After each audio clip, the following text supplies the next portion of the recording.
आचार्य श्री नमोस्तु अशोक पाटनी जयपुर से शंका कर रहे हैं कि प्रवचन भक्ति के अंतर्गत बताया गया है कि शास्त्र को कुछ समय छोड़ कर के ही उनका अध्ययन किया जाए सैद्धांतिक ग्रंथों का, तो क्या वो कुछ काल में कौन कौन सा समय आता है कि उस समय विशेष शास्त्रों का सिद्धांत ग्रंथों का अध्ययन न किया जाए? कृपया शंका का समाधान करें। नमोस्तु आचार्य श्री। शास्त्र स्वाध्याय का योग काल हमें कब पढ़ना चाहिए और कब नहीं पढ़ना चाहिए, इन बातों पर थोड़ा सा विचार करते हैं। देखिए, शास्त्रों में आगम में लिखा हुआ है कि जो सामायिक काल हैं, सामायिक कब होती है? जो संधि काल होती हैं, तो 4 संधि काल होती हैं, उनमें जो सामायिक होती है, तो सामायिक के समय हमें ध्यान करना है। हम उसमें चैतवंदना आदि करते हैं और जाप भी कर लेते हैं, एकाग्रता लाते हैं और ध्यान करते हैं। तो उस समय चिंतन वाला स्वाध्याय हो सकता है, लेकिन जो पठन पाठन वाला जो स्वाध्याय है, वाचना वाला स्वाध्याय है, प्रश्न वाला स्वाध्याय है, वो उस समय नहीं करते हैं।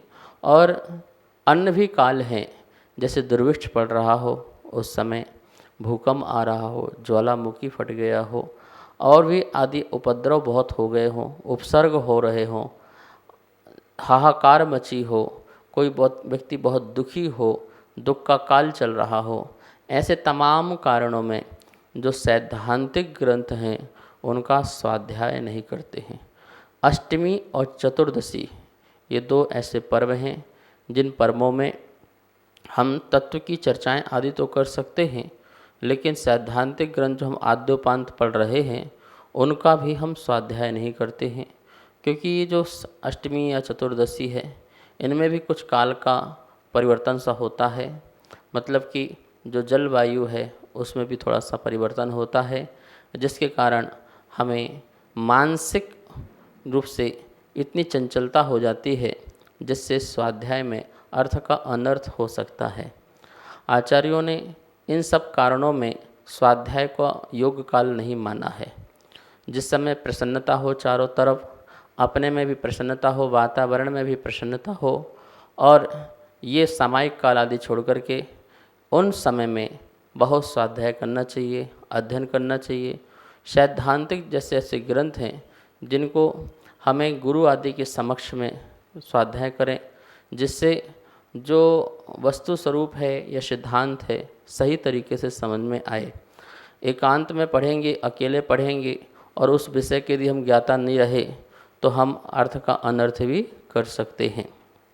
वैसे तो जो सैद्धांतिक ग्रंथ हैं, जैसे अपने जीव कांड हैं, कर्म कांड हैं, धवला है, जय धवला है आदि, इन ग्रंथों को विद्वानों की संगति और संयम पूर्वक पढ़ना चाहिए।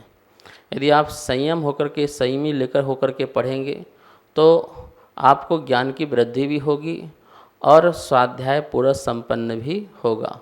असंयम काल में ये जो स्वाध्याय है हमारे लिए हानिकारक न हो, ऐसी भावना से तो योग काल, योग द्रव्य, योग क्षेत्र, योग समय, इन सबको देखते हुए स्वाध्याय हमें करना चाहिए। आचार्य श्री नमोस्तु वेद डावरे नागौर से शंका कर रहे हैं कि जो शास्त्रों में सुगुरु और कुगुरु की परिभाषाएं दी हैं, तो क्या उसमें वस्त्रधारी सुगुरु हैं या निर्वस्त्र ही गुरु हैं? इसके बारे में कृपया शंका का समाधान करें। नमोस्तु आचार्य श्री। गुरु का स्वरूप, गुरु जो अंधकार से प्रकाश की ओर ले जाता है वो गुरु होता है। जो हमें सुख में बिठाए, दुख से निकाले, वो गुरु होता है। जो आत्मा को परमात्मा बनाने में कारण बने, वो हमारा गुरु होता है। गुरु जिसके पास आरंभ सारंभ के कारण न हो, जो विषयों की आशा को अपने पास न रखते हों, परिग्रह से मुक्त हों, ज्ञान ध्यान तप में रक्त रहते हैं, लीन रहते हैं, वो सुगुरु कहलाते हैं। देखिए, अब सुगुरु मतलब कि सच्चे गुरु कौन हो सकते हैं? यदि किसी के पास परिग्रह है, एक तिनका मात्र भी परिग्रह है, बहिरंग में या मूर्छा भाव से अंतरंग में, ममत्व भाव से अंतरंग में, तो वो जो है सुगुरु की श्रेणी में नहीं आते हैं। तो निर्ग्रंथ जो गुरु हैं वो सुगुरु हैं, क्योंकि वो बाह्य परिग्रह भी नहीं रखते हैं और अंतरंग में परिग्रह की कोई किसी प्रकार से इच्छा भी नहीं रखते हैं। तो ऐसे सुगुरु निर्ग्रंथ गुरु कहलाते हैं।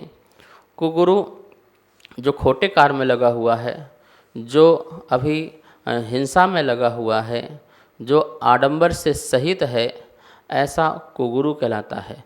जो मिथ्यात्व से युक्त है, जो मिथ्यापने से युक्त है, जिसकी धारणाएं भी मिथ्याएं हैं, ऐसा गुरु कुगुरु कहलाता है।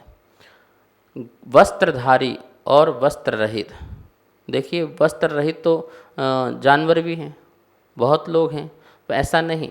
वस्त्र रहित में भी जो रत्नात्रय से युक्त है, जिसकी आत्मा पावन है, पुनीत है, ऐसा सुगुरु कहलाता है। वस्त्र सहित में जो वस्त्र युक्त हैं, वो कोई भी, चाहे वो सम्यक मार्ग में ही क्यों ना चल रहा हो, वो भी गुरु की श्रेणी में नहीं आता है। जैसे एलक हैं, छुल्लक हैं, छुल्लिका हैं, आरिका माता जी हैं, ब्रह्मचारी गण हैं, ब्रह्मचारिणी गण हैं, और भी त्यागी व्रती जो हैं, प्रतिमाधारी हैं, वो गुरु की श्रेणी में नहीं आते हैं। नमोकार मंत्र में हम नमो लोय सभ्य साहुड़म बोलते हैं, तो कौन से साधु लेते हैं? जो हमारे 3 लोक में जो भूत भविष्य वर्तमान में हैं, कौन से निर्ग्रंथ दिगंबर मुनिराज हैं, उन्हें हम गुरु की श्रेणी में लेते हैं। और कोई भी हमारे जैन दर्शन में और किसी को गुरु स्वीकार नहीं किया गया है। कोई वस्त्रधारी कोई जो है वो गुरु नहीं हो सकता है, और ना ही उसका गुरु जैसे सम्मान हो सकता है। वो सभी लोग जो हैं पंचम गुण स्थानवर्ती जो हैं, देश संयमी हैं और अपने मोक्ष मार्ग में चल रहे हैं, उनका हमें आदर करना है, उनका हम जो है सम्मान रखेंगे, लेकिन गुरु की श्रेणी में उसको अपन नहीं रखते हैं। यहाँ पर नमोकार मंत्र में जो समाविष्ट हो गया, वही हमारे गुरु, वही हमारे परम गुरु कहलाते हैं। सभी को सादर जय जिनेंद्र। पूज्य गुरुदेव के मुखारविंद से आप सभी की शंकाओं का नित्य समाधान आगम के अनुसार किया जा रहा है, और ये इसका प्रसारण आदिनाथ टीवी चैनल के माध्यम से हो रहा है। अगर आपके मन में किसी भी प्रकार की कोई भी शंका है, तो आप हमें नीचे दिए गए नंबर पर बेझिझक भेज सकते हैं, और आपकी शंका का समाधान पूज्य गुरुदेव के मुखारविंद से आदिनाथ टीवी चैनल के माध्यम से किया जाएगा। तो आप हमें अपनी शंकाएं भेजें और पूज्य गुरुदेव के मुखारविंद से अपना समाधान पाएं और अपनी शंका का समाधान करें। जय जिनेंद्र। इस कार्यक्रम के पुण्यार्चक थे